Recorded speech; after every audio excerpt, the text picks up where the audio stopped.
මේ නිකන් කතාවක් නිකන් අහගෙන නිකන් කම්මැලි හින්දා කියන්නේ. තාත්තලා මෙහෙමයි. පුතේ ඇම්ඩා කියලා කොල්ලෙක් ඉන්නවා.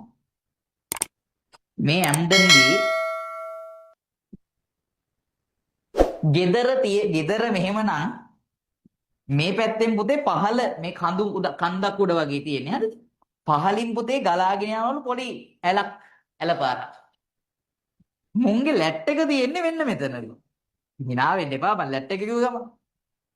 අපිට වැසිකිළියක් පාඩම කතා කරන්නත් තියෙනවා. හරි. මුගේ නැරෑටි කමට මූ හවස ගෙදර ඇවිල්ලා ඉස්කෝලේ ඇරිලා මූ ලැට් එකට පයින් ගහලා. මේකට පයින් ගහ ඉන්නකොට මේ බිත්තියට මේ ඇලකන්ඩිය කඩාගෙන ලැට් එක මේ ගඟට වැටිලා. වෙයියේ නේද ලැට් එකක් නැහැ. තාත්තා ගෙදර එනවලු හවස. තාත්තා ගෙදර ආවලු. ලැට් එක නැහැ දැන්. දැක්ක. ඇම්ඩෙන් ඇහුවල් තාත්තා දැනගත්ත මේ වැඩේ කරනවා නම් කළොත් කරන්නේ කවුද? මේ කම තමයි ආය. තාත්තා ඇහුවලු ඇම්ඩ මේ වරින් ආවා. තාත්ති මට ඇත්ත කියපන් ඇත්ත කිව්වොත් මං උඹට දඬුවම් කරන්නේ ගහන්නේ. මට ඇත්ත කියපන් පුතේ. කවුද ලැට් එක ගඟට දැම්මේ? මෝ කියන්නෙම නේ. කියලා ඔන්න දැන් ඉතින් අම්ම නෙමෙයිම කියන්නේ. ඇම්ඩෑ තාත්තට හිතුණා මුගෙන් මේ කතාව නම් ඔහොම අහන්න හම්බ වෙන්නේ නැහැ. වෙන මොටිවේෂන් එකක් මුට දෙන්න ඕන. පුතේ මෙහෙන්න. ඔයා දන්නවද ඇමරිකාවේ ජනාධිපති කෙනෙක් කියලා? ඒබ්‍රහම් ලින්කන් කියලා. හරිද? මෙන්න තාත්තා එන බොරුවක් කියන්නේ මේ. ඊට පස්සේ අර හරි දැන් ඌ දන්නෙත් නැහැ.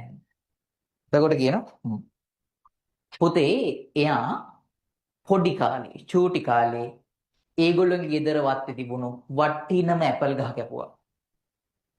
මෙයාගේ තාත්තා ආවා. තාත්තා ඇවිල්ලා මෙයාගෙන් ඇහුවා පුතේ මට ඇත්ත කියන්න අවංකව ඇත්තටම ඇපල් ගහ කැපුවේ කවුද? කිසිම පැකිලීමක් නැතුව මේ කොල්ලා කිව්වා මම තාත්තේ ඇපල් ගහ කැපුවේ මට සමාවෙයි. ඔයා දන්නවද පුතේ ඒ වෙලාවේ එයාගේ තාත්තා එයාට මොකුත්ම දඬුවමක් කළේ නැහැ. අවංකව තමන්ගේ වැරද්ද පිළිගත්ත එයා අන්තිම නතරුනේ ඇමරිකාවේ ජනාධිපති වෙලා. දැන් තේරෙනවද පුතේ? ඇම්ඩා ගහින මොටිවේටර් එකක්. දැන් මට ඇත්ත කියන්න පුතේ කවුද ලැට් එක ගඟට දැම්මේ? ඔව් තාත්තේ මට සමාවෙයි. මගේ අතින් තමන් තමා ලැට් එක ගඟට දැම්මේ. තෝද කියලා පොල්ලක් අනේ ගහන්නේ කිව්වනේ. ඒලා තාත්තගෙන හොඳ කතාවක්. තෝ දැනගනින් පරයෝ අර ජනාධිපති පොඩි එකා ඇපල් ගහ කපන වෙලාවේ උගේ තාත්තා ඒ ඇපල් ගහ උඩ හිටියේ නැහැ. තෝ මේ ලැට් එක ගඟට දානකොට මං හිටියේ ලැට් එකේ කිව්වා. හරි. එහෙනම් ඒ කියන්නේ මේ ඒ වගේ එකෙක්. හරි අහන්න. තාත්තලා දන්නවා බඩු කොහොමද කියලා. මේ අහන්නකෝ. එතකොට අයියෝ